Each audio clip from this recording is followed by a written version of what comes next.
right, welcome back. Our previous video introduced renewal actions, which could be applied to a slightly broader class of models than the terminal actions of the original Hotz-Miller paper. In this video, we're going to greatly broaden the class of models to which these tools can be applied by introducing a concept known as finite dependence. And this again extends or broadens the class of models because it doesn't require a renewal action or a terminal choice, but still requires some particular properties of the model to get it to work out. So I'll introduce that now. So just to recap, the Hotz-Miller paper introduced terminal actions as a way of leveraging conditional choice probabilities to eliminate having to fully solve the dynamic model. And then the Rust bus engine model, that was an example of using a renewal action to simplify the recursive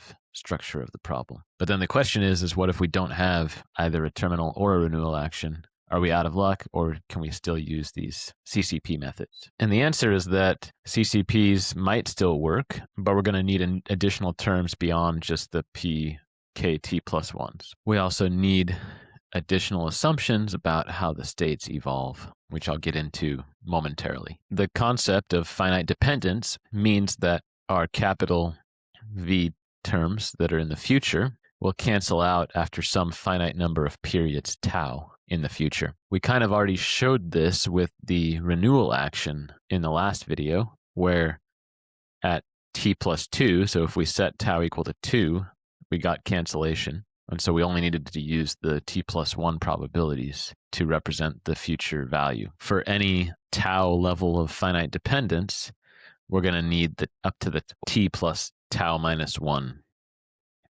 probabilities. So in many cases, we can get finite dependence where tau equals 3.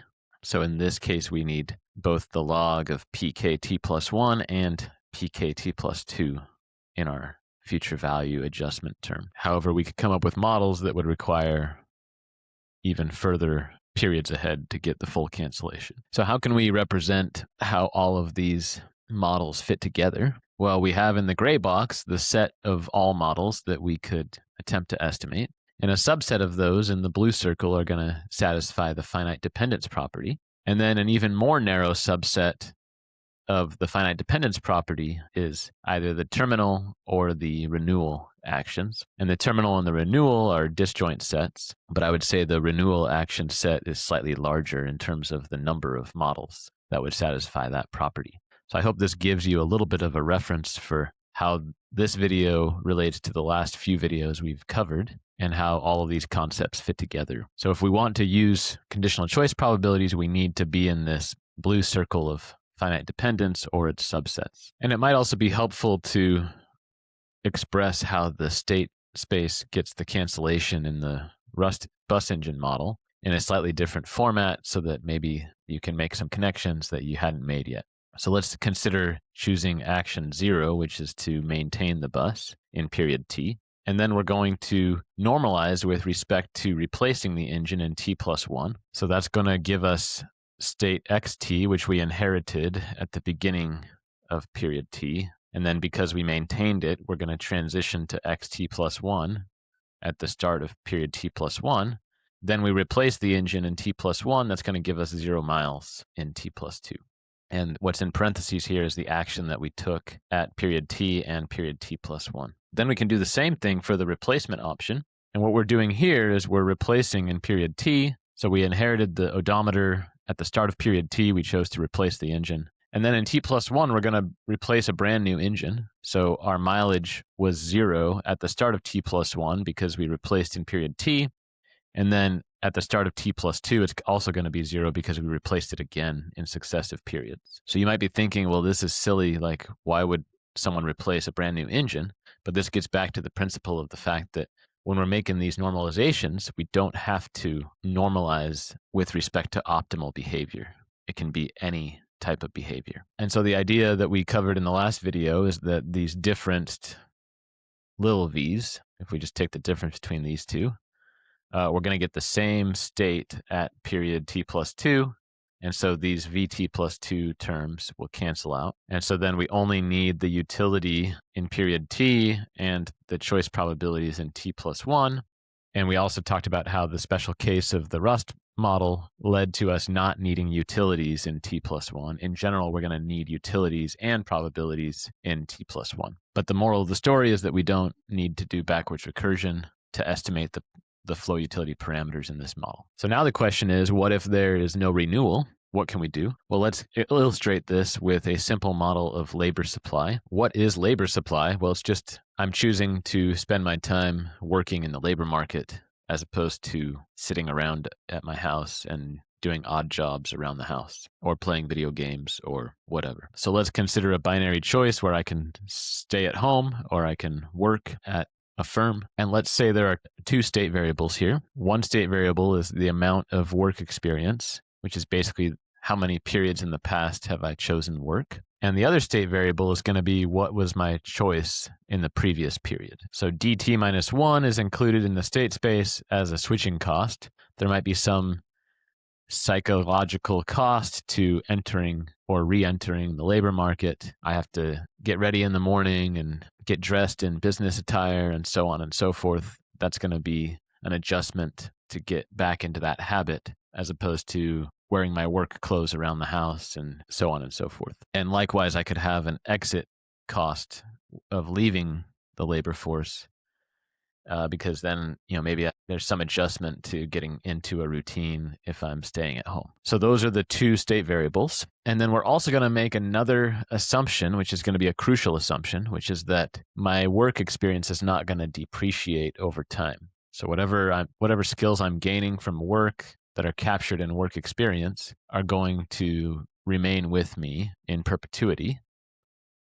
And I'm not going to lose any of these skills, even if I stay out of the labor market for some period of time. And then we're also just going to make a simplifying assumption that the flow utility is linear in the parameters. So for each option J, I have my states, my experience, and my prior decision dummy times alpha J. And then, as usual, we're going to assume that epsilons are IID type 1 extreme value over people, choices, and time periods. The question is, can we get this model to satisfy finite dependence? And the answer is yes. And we'll show the same sort of state cancellation progression that I showed before. So let's look at the choices that we make if we choose home in period t. What normalizations are we going to make in the future?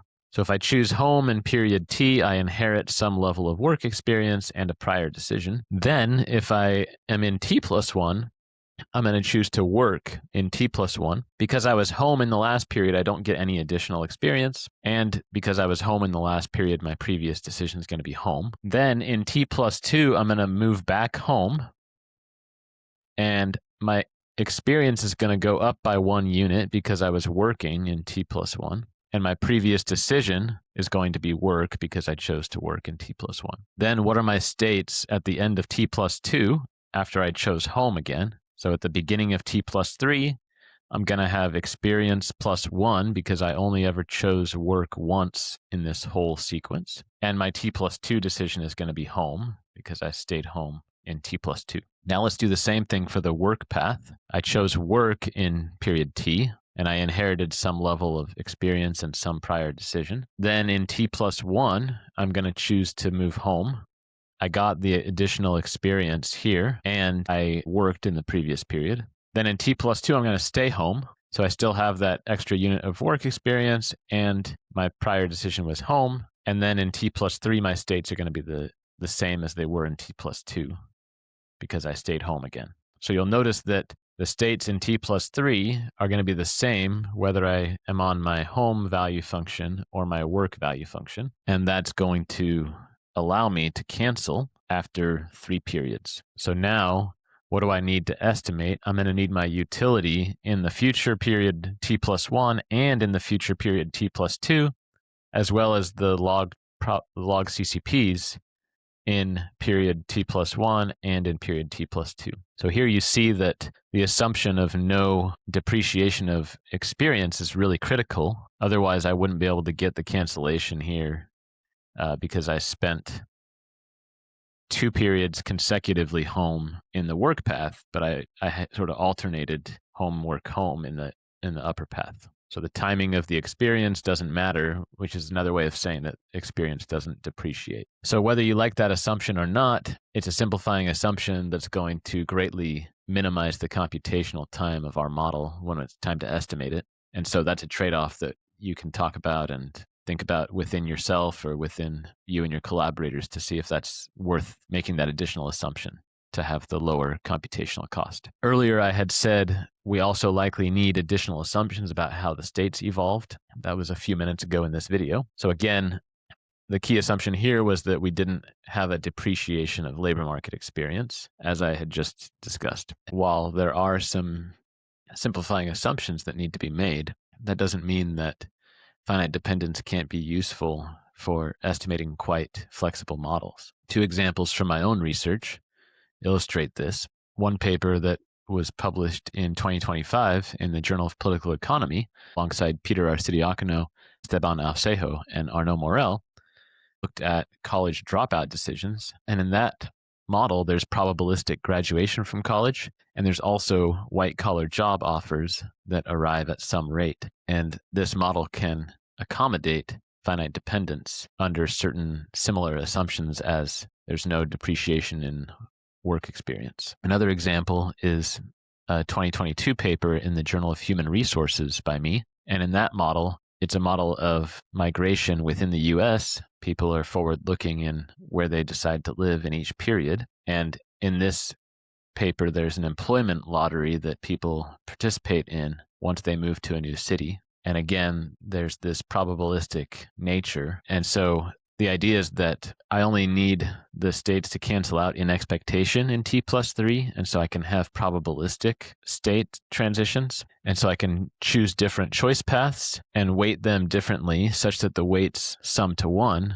And in particular, the weights don't need to be proper probabilities. They don't have to always be in the unit interval. So I can have negative weights, or I can have weights that are larger than 1. And you can look in the appendices of those two papers on my research website if you're interested in learning more about that. So hopefully you're excited, as I am, about the prospect of finite dependence applying to a much broader class of models than previously thought.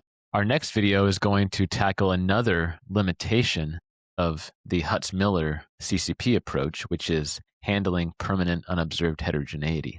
So I hope to see you in that one.